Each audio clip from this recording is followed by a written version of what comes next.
The top 10 Marvel comics of the year 1962. 1962, possibly the most important and successful year in the entire history of Marvel Comics, creating 5 of its most important characters ever.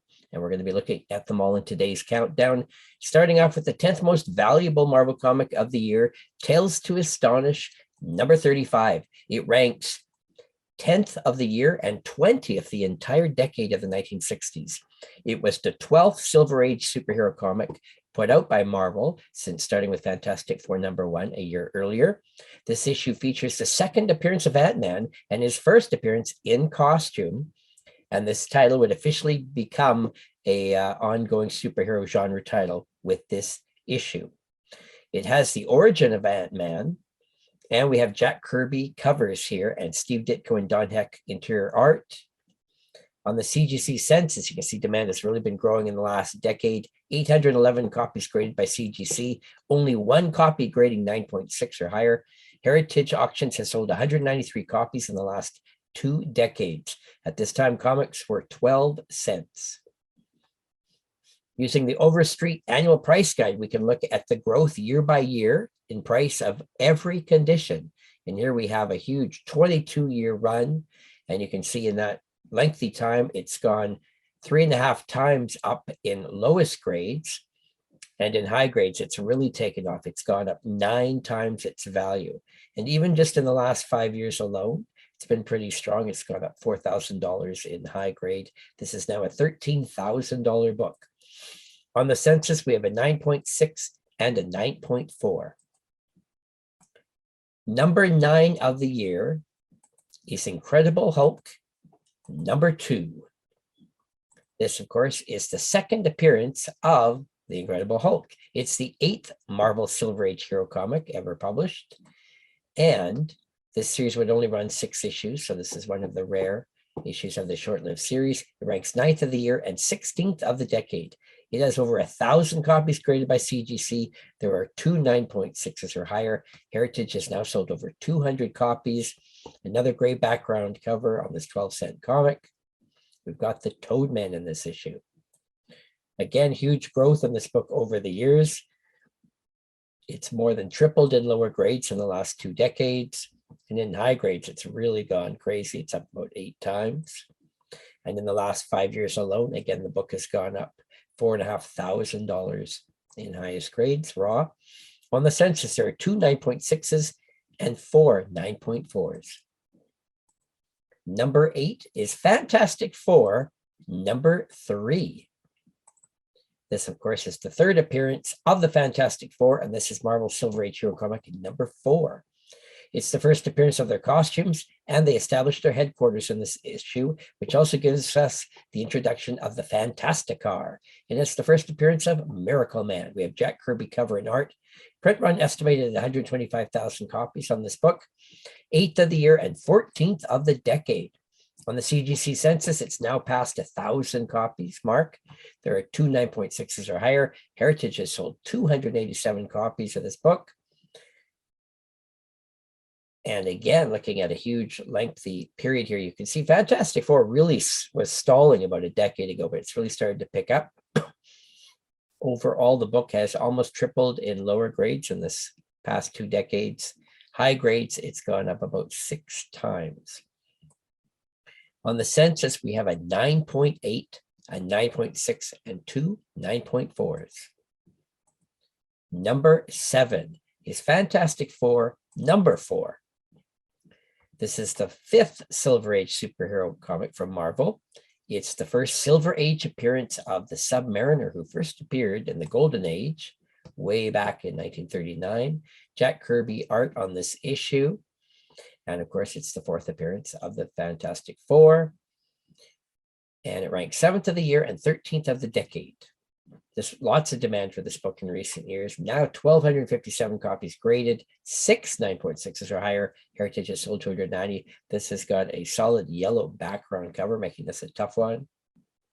Major key cover. And again, over this time period, you can see the book has gone up about 2.5 times in low grade and just over 5 times in higher grade, but still a nice steady mover year by year in all grades. On the census, there are 6 9.6s and incredibly 14 9.4s in existence of this book. Next on our list in 6th place is Fantastic Four #2. Second appearance of the team, of course, and it's the second Silver Age superhero comic from Marvel as well. They are not yet in costume in this issue. This issue features a pinup of the Thing, the solid yellow background cover on this 10-cent comic. And this was the last issue of Fantastic Four to have a 10-cent cover price. In fact, only the first 3 Marvel Silver Age hero comics did have 10-cent covers before they quickly switched to 12 cents. It's the first appearance of the SKRULLS in this issue. And we've got production here from Stan Lee and Jack Kirby on this title every issue, ranked 6th of the year and 12th of the decade. Print run estimated 125,000 copies. Again, over 1,000 copies now graded by CGC, but only 3 9.6s or higher. Heritage has sold 270 copies of this cool action cover. In the Overstreet Price Guide, nice movement in the last 3 years after stalling for quite a number of years in lower grades. So the book has only gone up about 2.5 times in the last 20 years in lower grades, but in high grades, the book has gone up about 4.5 times. On the census, we have a 9.8, 2 9.6s, and 9 9.4s. The #5 book of the year is Fantastic Four #5. This book has gone crazy just in the last year. It's the 7th Silver Age superhero title from Marvel. It's the first appearance and origin of Dr. Doom. This is the most valuable villain in the entire Marvel universe since the Silver Age. We've got Jack Kirby cover and art, and it ranks 5th of the year, 9th of the entire decade. And we have 1,500 copies graded by CGC, 3 9.6s or higher. Heritage has sold over 300 copies. Dr. Doom on the cover, classic book. This book has skyrocketed in just the last year alone. So in the last 20 years, the book has almost gone 10 times in low grade up in price, and unbelievably 16 times its value 20 years ago. Now it's now a $50,000 book, and it almost doubled in the last year alone, skyrocketing. We have 3 9.6s and 13 9.4s. #4 of the year is Tales to Astonish 27. This book ranks really high because it was the 3rd Marvel Silver Hero comic ever made.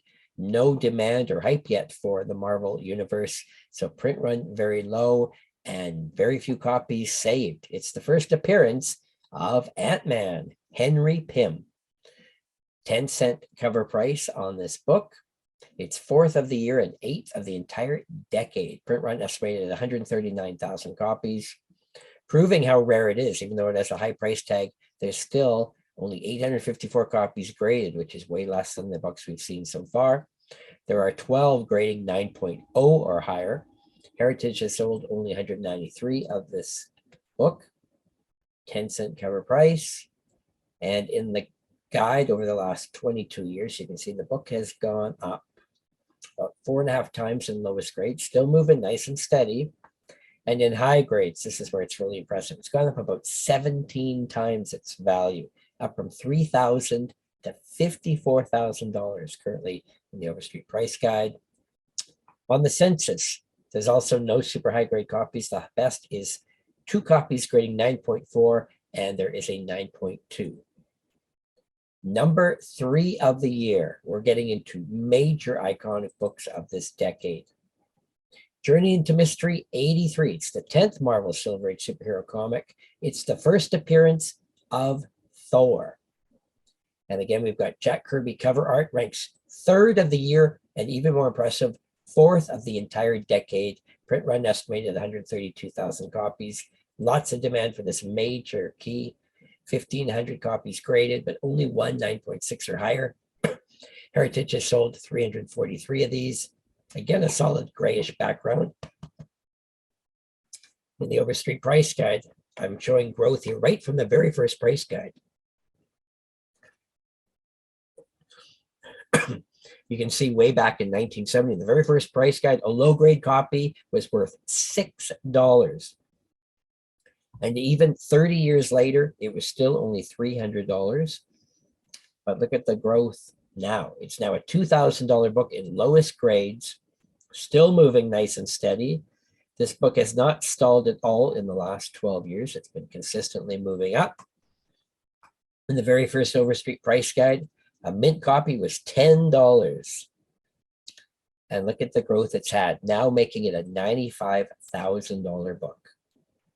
On the census, there is a 9.6 and 11 9.4s.